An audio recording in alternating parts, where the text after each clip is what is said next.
우리 하나님은 오래 참고 기다리시는 하나님입니다. 또한 우리 하나님은 은혜가 풍성하신 하나님입니다. 이러한 하나님의 모습을 성경은 곳곳에서 보여주고 있습니다. 오늘 우리가 읽은 말씀 속에도 이런 하나님의 모습이 나옵니다.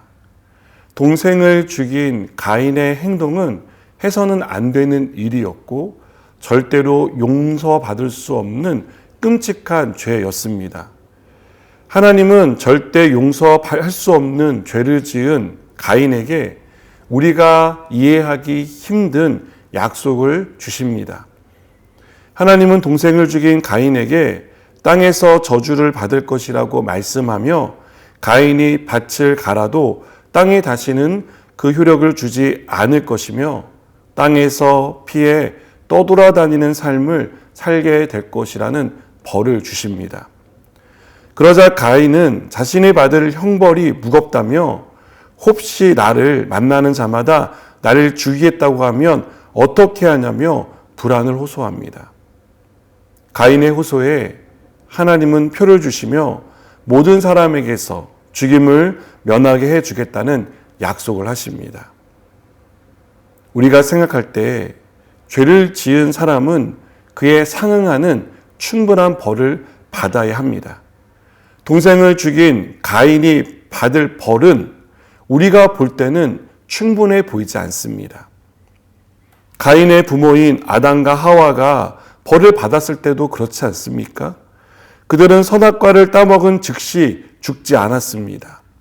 하나님의 얼굴을 피해 숨은 두 사람을 하나님이 찾아가셨고 그들에게 가족옷을 지어 입히셨습니다. 이해가 되지 않는 일이 또 있습니다. 가인의 후손 중 라멕은 2명의 아내가 있었습니다. 그는 사람을 죽인 일을 자랑하듯 말했고 가인을 위해서는 벌이 7배지만 자신을 위해서는 77배라며 교만한 모습을 보였습니다. 라멕이 한 말에서 알 수 있듯이 라멕은 하나님을 두려워하는 마음이 없었습니다. 라멕뿐 아니라 그 시대 사람들도 라멕과 같은 생각을 가지고 있었습니다. 하나님을 의식하지 않고 죄를 짓고 죄에 대한 심판을 두려워하지 않는 사람에 대한 처분은 심판을 받아 멸망하는 것입니다. 그런데 하나님은 아담과 하와에게 아벨을 대신해 셋이라는 아들을 주십니다. 그리고 그때부터 사람들은 여호와의 이름을 부르기 시작합니다. 심판받아 멸망해야 할 사람들에게 하나님은 심판만 하시지 않고 은혜를 베풀어 주신 것입니다. 심판과 은혜는 반대말입니다. 심판과 은혜는 전혀 어울릴 수 없는 이상한 조합입니다. 그런데 하나님은 심판으로 끝내지 않고 진노 중에도 긍휼을 잊지 않는 모습을 보여줍니다. 이 말씀은 오늘을 살아가는 우리에게 큰 위로와 소망을 주는 말씀이라고 믿습니다. 우리 역시 하나님을 의식하지 않고 죄를 지으며 살아가기 때문입니다. 죄를 짓고 하나님의 심판을 두려워하는 우리에게 하나님은 회개와 함께 은혜를 약속합니다. 회개하고 돌이키면 우리의 죄를 씻어주시고 우리에게 은혜를 베풀어 주십니다. 이러한 사실을 우리는 쉽게 받아들이지 못합니다.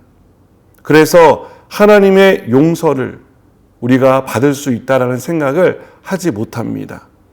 하지만 하나님은 가인과 라멕의 이야기를 통해 하나님은 심판하시기도 하지만 또한 긍휼히 여기시며 은혜를 베푸신다는 것을 보여주십니다.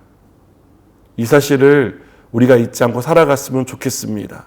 그래서 오늘도 우리에게 연약하고 부족한 우리에게 은혜를 베풀어 주시는 하나님의 사랑과 은혜 속에서 살아가는 저와 여러분 되기를 바랍니다. 기도하시겠습니다. 은혜가 풍성하신 하나님, 우리의 연약함과 우리의 죄악에도 불구하고 우리를 용서하시며 우리에게 은혜를 베풀어 주시는 하나님의 사랑을 확신하며 살게 하여 주시옵소서.